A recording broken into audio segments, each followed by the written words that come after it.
Hi, this is a poem called That List of Awful Things, and it was written as an introduction to a little book called One Woman's versus Cancer.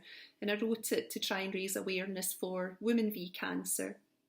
And basically, this poem it kind of sums up the reasons why I decided to write the little book. That list of awful things. I've never had a cancer in my ovary or breast. I've never had anomalies show up in my smear test.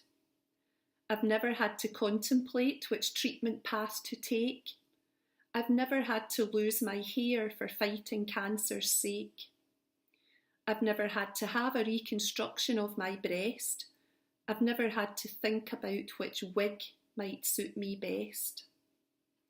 I've never had a therapy which poisons me to heal. I've never had to know how painful cancer really feels. I've never had my cervix be invaded by bad cells. I've never had to bandage painful lymphedema swells. I've never had to give up my fertility to live. I've never had to feel like I've got no more fight to give. I've never had to cope with being terminally ill. I've never had to swallow such a bitter tasting pill.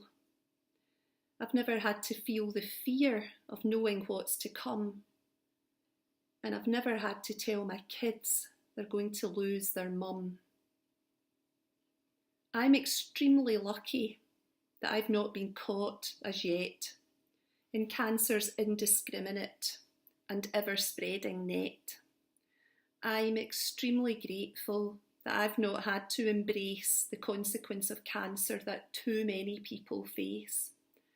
And I'm extremely humbled and feel so very sad that people have to cope with all these things I've never had.